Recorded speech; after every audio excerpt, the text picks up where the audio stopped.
Tu peux littéralement faire x2 si tu appliques ce que je vais te dire dans cette vidéo. Aujourd'hui, on va parler d'une notion absolument essentielle que tu dois commencer à mettre en place dans tes appels. Et donc, le but de cette vidéo, c'est que je t'explique qu'est-ce que c'est, comment le mettre en place et surtout pourquoi est-ce que tu dois commencer à le mettre en place. On va bien évidemment parler du conditionnement aujourd'hui. Avec tout ce qu'il y a ici, en fait, je vais pouvoir partir d'une base et permettre de développer, que tu aies une vision d'ensemble de ce que c'est réellement le conditionnement parce que c'est très large et il faut absolument que tu comprennes ce que c'est pour avoir un bon niveau en closing en fait. Tout closer applique ça. Ton prospect veut une nouvelle identité. Voilà pourquoi il réserve un appel avec toi. Il ne réserve pas pour commencer à avoir plus d'appels, il ne réserve pas pour gagner plus d'argent avec son business. Non, il vient en appel parce qu'il a un problème dans sa situation actuelle et que ce qu'il fait actuellement ne lui permet pas d'obtenir les résultats qu'il souhaite. Donc l'identité qu'il incarne dans ses actes ne convient pas et ne lui permet pas d'être la personne qu'il veut être. Donc le fait d'incarner une nouvelle identité va lui permettre d'agir différemment et donc d'avoir des résultats différents. Voilà ce qu'il faut comprendre en appel. Ton prospect vient parce qu'il a une vraie douleur. Et donc pour déjà pouvoir conditionner ton prospect, c'est-à-dire lui faire incarner sa nouvelle identité, c'est littéralement ça le conditionnement, c'est le visualiser dans sa nouvelle identité et lui faire prendre conscience de l'incohérence qu'il y a entre la façon dont il agit actuellement et la personne qu'il aimerait être. C'est cette dissonance qui va faire en sorte qu'il va démarrer avec toi parce qu'il veut cette nouvelle identité. Il faut qu'il associe ta personne avec le fait de prendre cette nouvelle identité, de commencer à agir différemment. Donc bref, tout ça pour dire que pour pouvoir conditionner ton prospect déjà, il faut connaître ses douleurs et ses objectifs. Qu'est-ce qui fait qu'il est sur cet appel? J'en avais déjà parlé dans la formation de 1 heure, j'en referai une vidéo sur les douleurs et les objectifs, mais c'est très important de creuser ça. Quelle est la motivation profonde de ton prospect? Il faut que tu ailles très profondément, généralement c'est entre 4 à 5 fois à creuser avec la même question que tu vas pouvoir trouver son feu finalement, la raison pour laquelle il agit. Qu'est-ce qui fait que tu es sur cet appel avec moi? Qu'est-ce qui fait que telle chose? Pourquoi? Et là, c'est au bout de 5 pourquoi que tu vas pouvoir creuser vraiment pourquoi est-ce qu'il est là aujourd'hui et pourquoi est-ce qu'il veut changer les choses véritablement dans sa situation. Qu'est-ce qui fait que, les questions que tu dois utiliser en gros, c'est qu'est-ce qui fait que, pourquoi, qu'est-ce que tu veux dire par, tu reprends ces termes et ça te permet d'aller en deep comme ça. Voilà ce que c'est creuser les douleurs. Objectif, pareil, tu le visualises dans ce qu'il aimerait être. Et comme ça, tu connais à la fois ses douleurs, ce qu'il est actuellement qu'il ne veut plus être et la personne qu'il aimerait incarner, la nouvelle identité. Comment du coup est-ce que tu peux lui faire incarner cette nouvelle identité? Il y a plein de façons, ça se fait tout au long de l'appel, mais à certains moments précis, il va falloir l'utiliser. Le genre de formulation qui marche très bien, c'est toi tu es le genre de personne qui, parce que tu qualifies directement cette personne-là de. Le fait de la qualifier, elle voudra respecter entre guillemets cette nouvelle réputation. Exemple, euh, tu commences à lui parler d'investir en lui. Et en gros, tu es dans le momentum de l'appel où il est assez chaud, tu sens que c'est le bon moment, etc. Donc, ok. Et du coup, ouais, de ce que je ressens, toi, tu es le genre de personne qui, dès qu'elle dit qu'elle investit en elle, elle ne revient pas sur ses décisions, non? Je me trompe?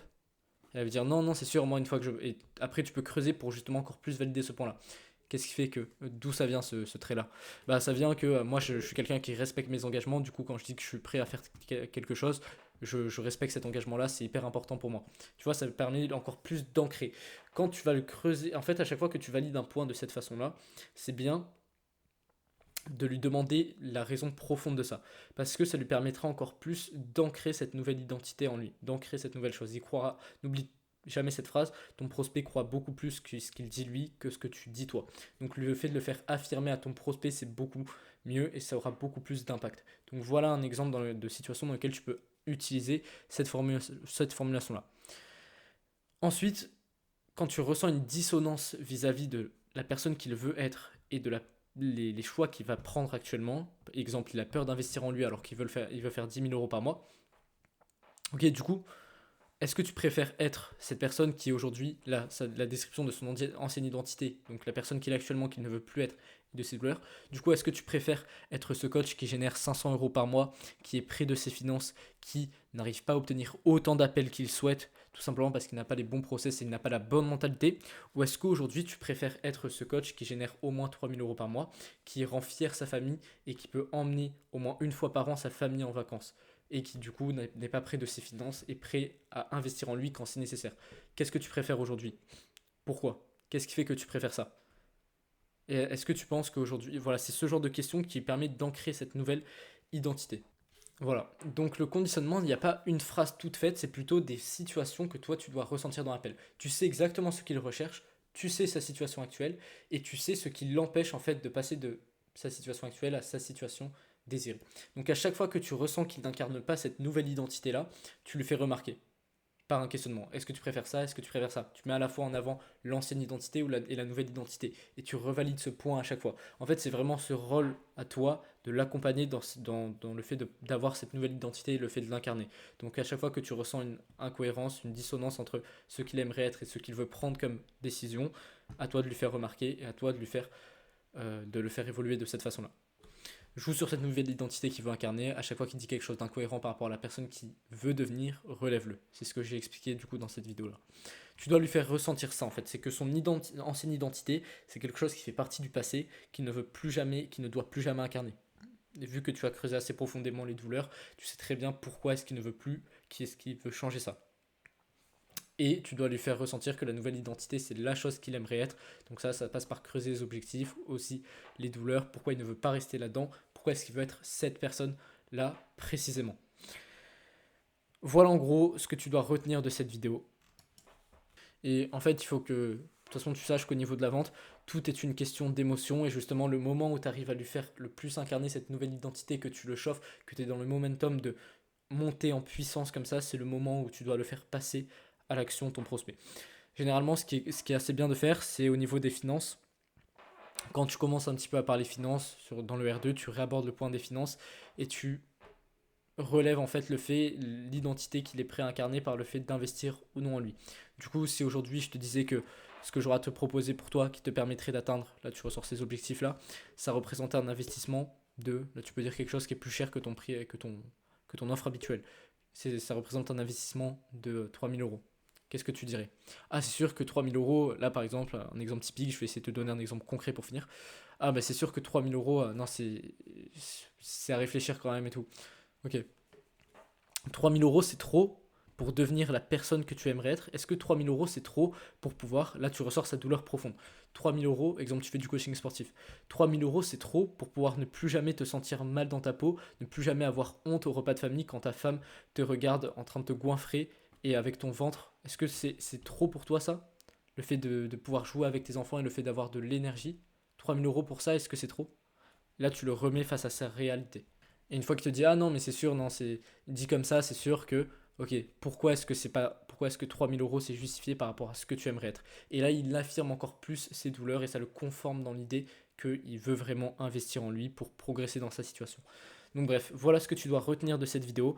Tu as la situation, tu dois creuser ça en profondeur, les douleurs de ton prospect, les désirs profonds, ce qu'il veut atteindre comme objectif, l'identité qu'il veut incarner. Et à chaque fois que tu ressens une dissonance, toi, parce que tu es plus élevé que lui en termes de connaissances, donc tu sais en gros l'identité qu'il doit incarner pour devenir la personne qu'il aimerait être, chaque fois que tu ressens une dissonance entre ce qu'il aime, ce qu'il est actuellement et ce qu'il aimerait être, tu lui fais remarquer et tu lui mets sa réalité en pleine face. C'est ça qui va vraiment lui permettre de progresser. Il ne passera pas, dis-toi que ton prospect, il ne passera pas un bon moment avec toi sur l'appel, mais sur le long terme, il sera bien plus content d'avoir fait ce choix-là et il sera bien plus content que tu l'aies bougé pour qu'il soit passé à l'action. Dis-toi qu'en R1, si ton prospect n'a pas un vrai changement de croyance, un vrai switch, que tu ne l'as pas bougé, tu ne vas pas le marquer et pour lui, tu ne seras pas la bonne personne pour l'aider. Il faut que dans le R1, il passe limite un mauvais moment avec toi parce que tu le bouscules. Tu es là pour justement lui faire changer d'identité, changer de situation.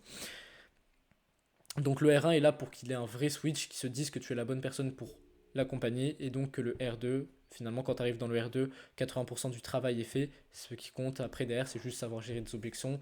Et en fait c'est comme si, ne vois pas ça comme ça parce que le prospect ne fait pas ça consciemment, mais il faut que tu aies la conscience de dire que le prospect, quand il sait que tu es la bonne personne pour l'aider, 80% du travail est fait. C'est juste comme s'il voulait te tester en disant des objections là.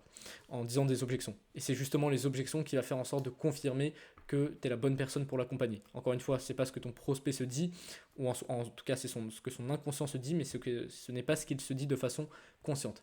Donc voilà. Une fois que ton prospect sait que tu es la bonne personne pour l'accompagner, après il faut juste faire définition sur le R2. Et donc pour pouvoir faire en sorte qu'il il pense, enfin il est convaincu même qu'il soit convaincu que tu es la bonne personne pour l'aider, regarde la vidéo que j'ai faite hier, parce que ça passe par l'identité que toi tu incarnes, la façon dont tu mènes l'appel, et si c'est une personne que lui a envie de suivre. Donc voilà. Et donc ton rôle, tout ça pour dire, j'y reviens à la fin de cette vidéo, Ton rôle, c'est justement de trouver cette dissonance entre la personne qu'il est actuellement et la personne qu'il aimerait être et lui faire remarquer cette dissonance pour lui faire prendre conscience et à quel point est-ce qu'il doit changer de situation et à quel point il doit incarner cette nouvelle identité dans ses actions. Tu peux rejoindre le canal WhatsApp si tu veux, c'est la fin de cette vidéo. Échange avec moi si tu veux progresser dans ta situation, que ce soit dans ta prospection, dans ta vente ou même à propos de ton offre. Je partage régulièrement de la valeur et puis c'est surtout le fait que tu puisses échanger avec moi en privé par message, comme ça je pourrais faire des vidéos qui traitent de problématiques auxquelles tu es confronté actuellement et qui pourront aussi profiter à ma communauté par la même occasion. Je te dis à demain.